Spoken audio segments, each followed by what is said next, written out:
Hello YouTube. In today's video I'm going to continue fitting my forestock. What I'm currently missing from the barrel, from this dovetail, is the 4-inch stud. So this 4-inch stud has a slanted side and a straight side,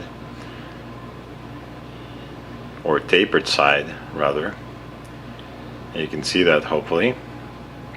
So this tapered side, which is this side right here, is going to go towards the receiver, and the wood, the forestock, when lowered, should be basically creating a wedge between this and the receiver, therefore keeping the forestock pressed up against the receiver. So that's the objective here. So what we're going to do first is install it into the dovetail. I want to see if it'll just fit easily. It may not. We also need to figure out which side. So this is the side we're going to put it in from.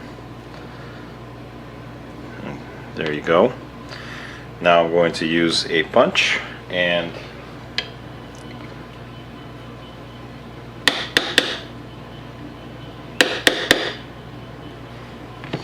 let's check. Almost there.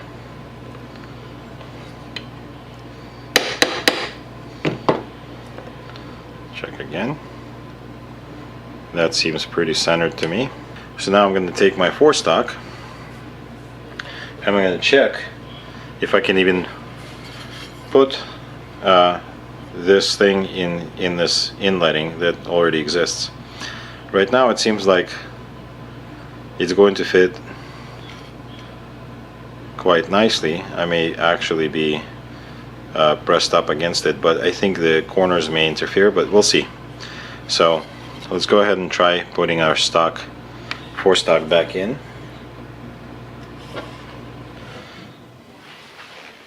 And it actually set in quite nicely. So now let's try to move it back, and you can see I have some play currently, and I don't want to have any of that play. What I'm going to do is apply some inletting black and just see if it touches anywhere.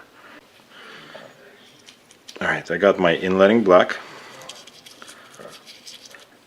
It's the exact same process. We're just going to kind of apply it everywhere here.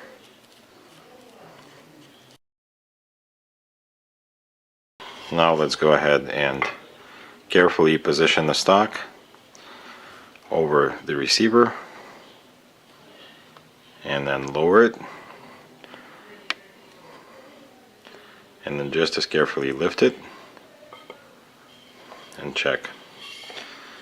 So you can see that currently it's making contact right in there, which is what I don't want. I don't want vertical contact.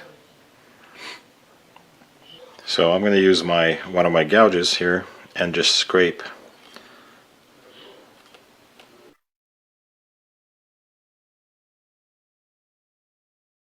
Now I'm going to refresh my inletting black.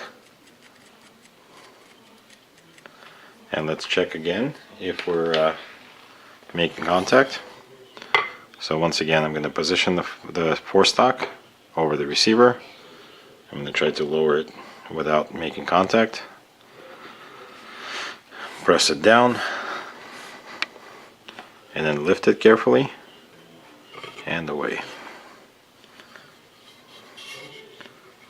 I'm still making some contact in that section or in that area.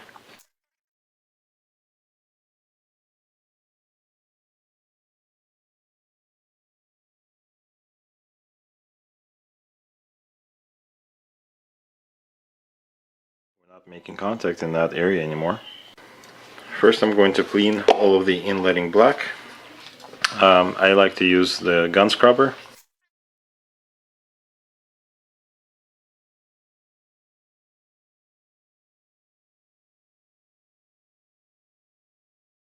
Now the one thing I want to do is make sure that I don't bed the front, because that will make it difficult for me to actually take the forestock off if it's too tight.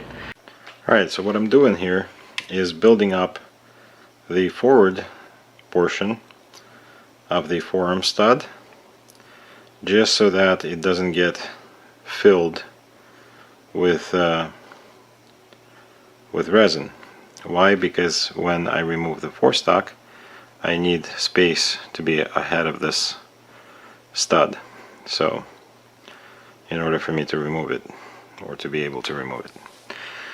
So I've built this up. I'm hoping that it will transfer when I put the forestock on.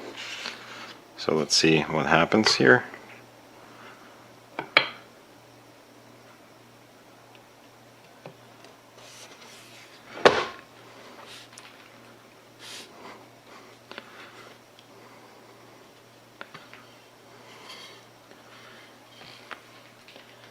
Okay, it got touched by wood, but only on the bottom there.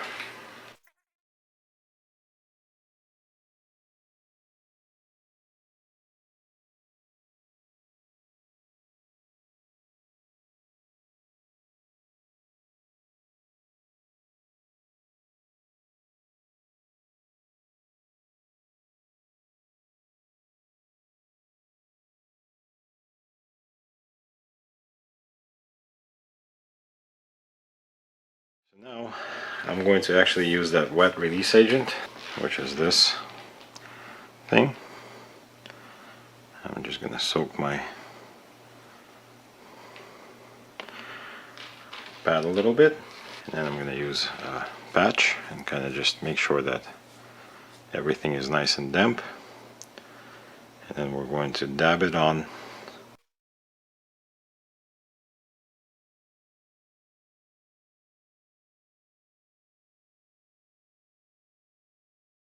Now we can start preparing our resin. I have my hardener, or this is resin and hardener.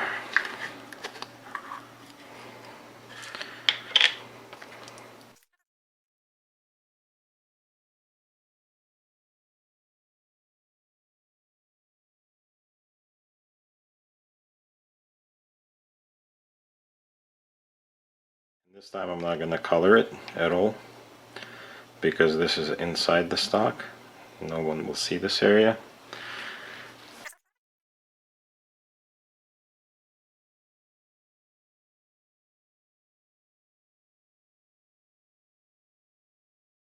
So now I'm going to apply it mainly to the back of the opening here, right here. I'm going to make sure that, again, we're mainly in the back. I don't want to let it flow down too much. So I'm just going to lift it up, lift the forestock up, and let the gravity do the work. Force it back, kind of like that. Again, making sure that we're more so in the back rather than the front. Then I'm going to flip the forestock over, try to position it properly right away.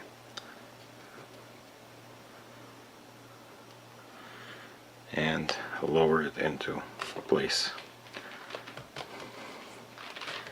while pushing it back and down at the same time. Use my rubber cord here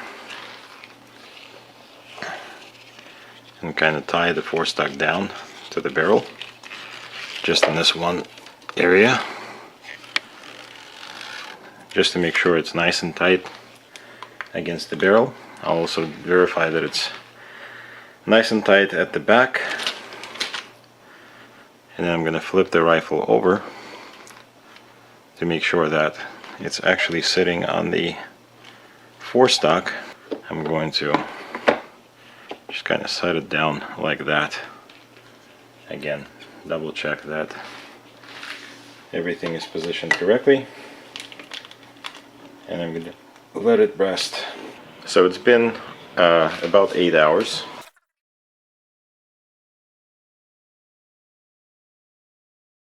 and the resin side is solidified, as you can see right here. So now we're going to try to take the stock off by prying it up like that.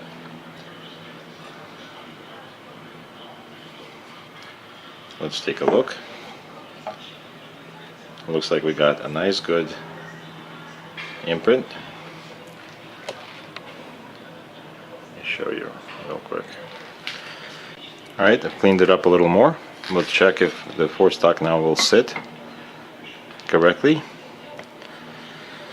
And the idea here is that it'll get pushed back as I'm pushing it down. And it looks like it's working. The other thing I wanted to show in this video, because I've started testing the Winchester Restorations Oil formula by John Kay. It's basically linseed oil with pigment in it. So here's that on this side, and here's standard BLO. It's only been 2 coats basically. As far as I understand, the color will change gradually because we're continuing to add pigment to the wood. So as the oil is pulled in, it's going to also stain the wood. This is concentrated linseed oil. It actually needs to be mixed with mineral spirits, but for the purpose of this test I didn't mix it. So just applying it concentrated. And again, this is BLO.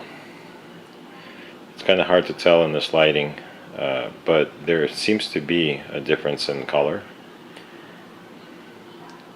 So I'll continue applying both oils.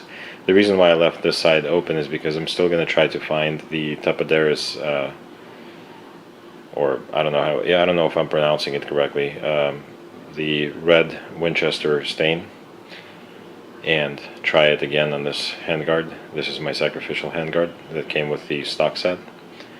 I have another handguard coming from Parts of Antiques.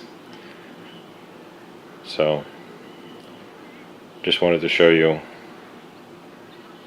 kind of the difference between the two, if you can even see it. Right now it looks to me like it's very similar, only this one's a little darker.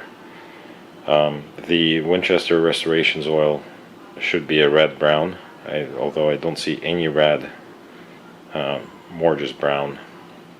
Although the camera will probably pick up different hues, so right now the lighting is kind of bad, but I'm hoping I can still show you.